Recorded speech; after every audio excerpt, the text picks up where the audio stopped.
Family. Breathe with me. Some debts are not paid in coin. They are settled in the marrow of the soul. Some rituals are not broken by prayer. They are shattered by a deeper, older sin. And some rescuers do not find the lost. They merely take their place in the dark. This is the testimony of a shepherd who reached into a pit to save a lamb and felt the bedrock close around his wrist. This is the Dread Codex. The soil here has a memory.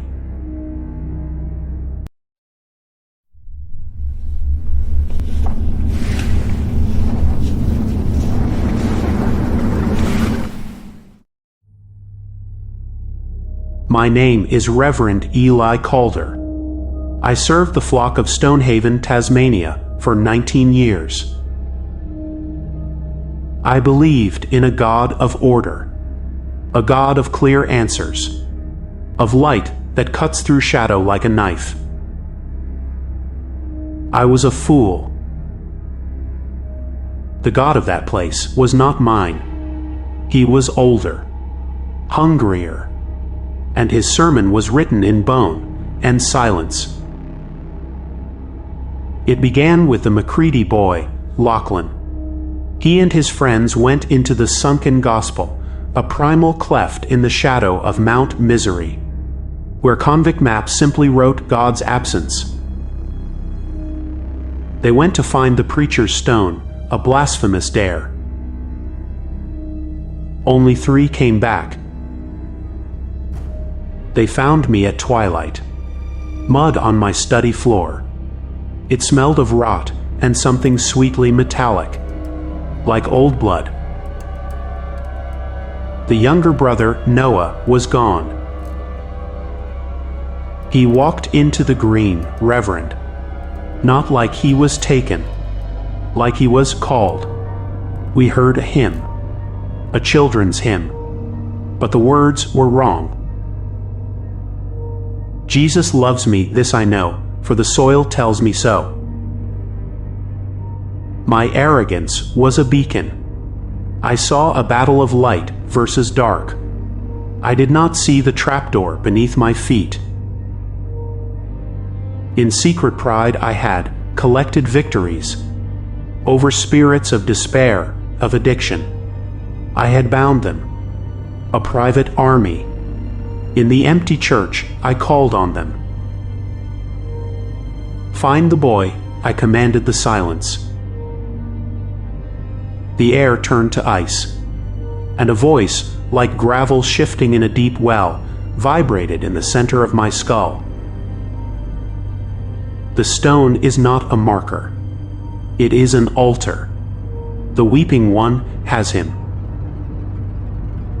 We went in at first light.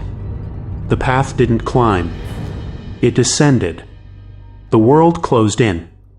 Sound died. The light thickened. A stagnant green gold, like drowning in ancient amber. We found the stone.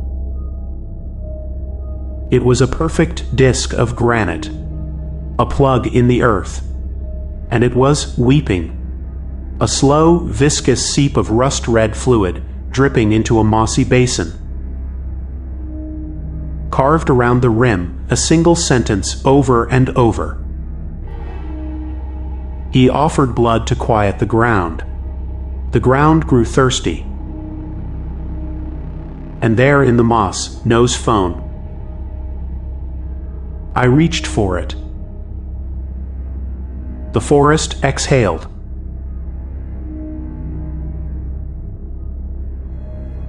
The hanging moss swayed. No wind. And from 1,000 green throats, the hymn returned.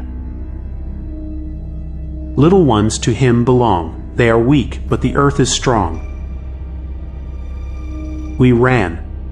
We found the shrine an hour later. A hermit's cell dug into a bluff. The stench turned earth, cloying decay, layered over the sharp, clean scent of eucalyptus. a mockery of freshness. Inside Noah, naked, shivering, eyes empty. Before him on a shelf, the idol. Petrified coral, a twisted, multi-limbed thing. Its surface was a chaos of tiny holes, and in those holes something dark shifted, watching.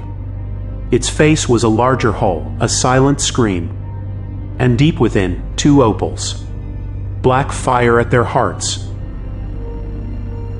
Crouched opposite him, Alistair Finch, town historian, chanting, drawing a circle in ash and his own blood. He saw us, fled. We broke the circle. I anointed Noah. He came back, babbling of a beautiful lady made of ferns and shadow.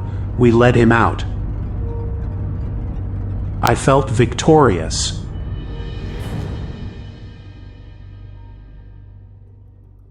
The corruption entered my home that night. My wife Grace, her faith was a still pool. I was in my study when I heard it. Not a crash. A seeping. I went to the kitchen. The tap was on. The water brown. Soil flecked. And she was humming. The wrong hymn. She turned. Her eyes were not eyes. They were dark windows in an abandoned house. She smiled. Brown water leaked from the corner of her mouth. Eli, you commanded the small shadows, but I am the rock they hide under. She moved. A blur. Her hand, cold as river stone, was around my throat, lifting me. She slammed me into the pantry door. Wood splintered. Your prayers are echoes in a cave I dug. Your oil is spit on granite. I choked out the Lord's Prayer. In response, her head tilted, bird-like. Then, her jaw unhinged, and a torrent of that foul, earthy water gushed out, filling my mouth, my nose, the taste of grave soil. You will go. You will bring a life, a lamb. Its first and last breath will be my sacrament. Or I will dig a well in your wife's soul and drink her dry from the inside. I called for help. Brother Anselm from the Highlands. His voice was weary. Bind her. Use ropes soaked in water from a high, clean spring. Not your tap. The water here remembers. I tried. That night, silence.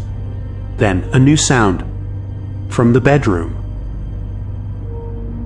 Not at the door. On the ceiling. I opened the door.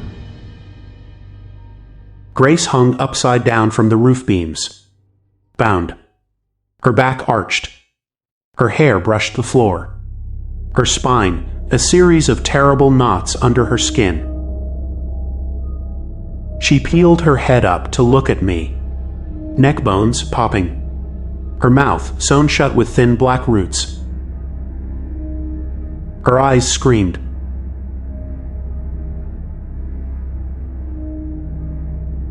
Then the roots unwove, slithered back into her gums. She dropped, unfolded like a terrible flower, was upon me. Her teeth, sharp as quartz, sank into my shoulder. The pain, a geological cold, a freezing intrusion. I felt a crack. I saw it, pale and glistening in her mouth. Then darkness. I awoke in the hermit's cell, tied to a post. Grace lay in the ash circle, limp, skin the color of clay. Alistair Finch was there, weeping, blood from his nose, his ears. The idol throbbed.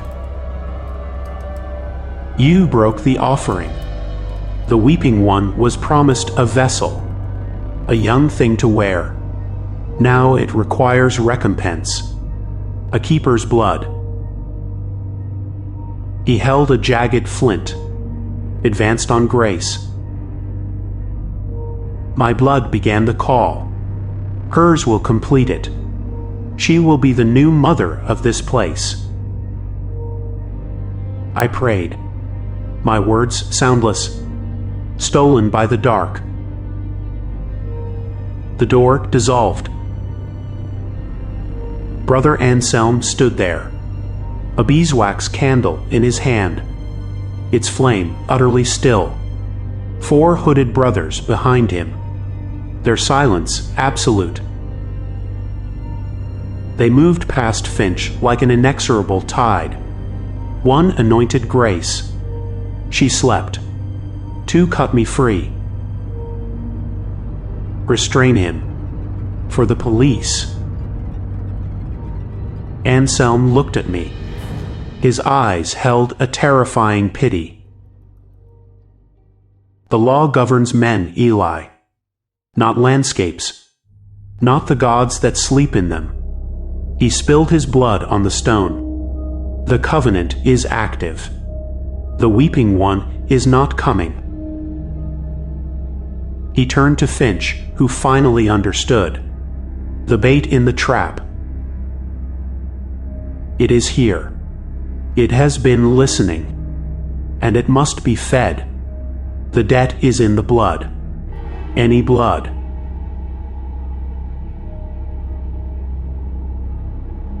They took Finch, not with struggle, with ceremonial certainty. They placed him in the center of his own circle.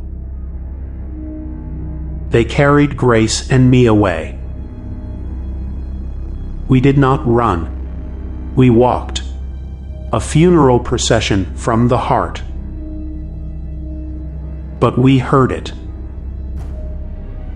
First Finch's scream, not of pain, of unmaking, as if his soul was being unraveled. Then the sound. The sound of stone learning to chew. The sound of the hungry ground finally being fed.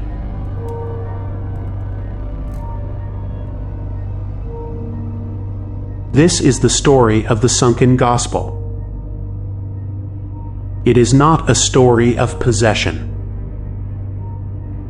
It is a story of transaction.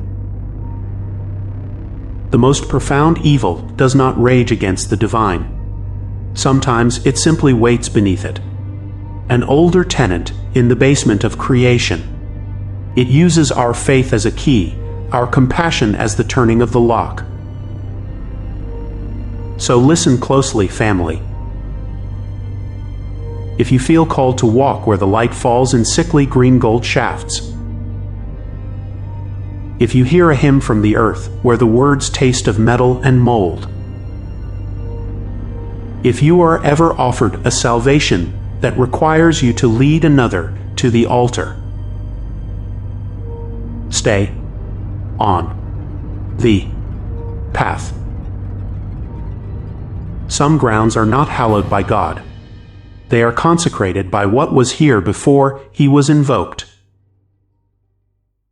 And some rescues are not missions of mercy. They are delivery services. If you have a story that has taken root in you, share it.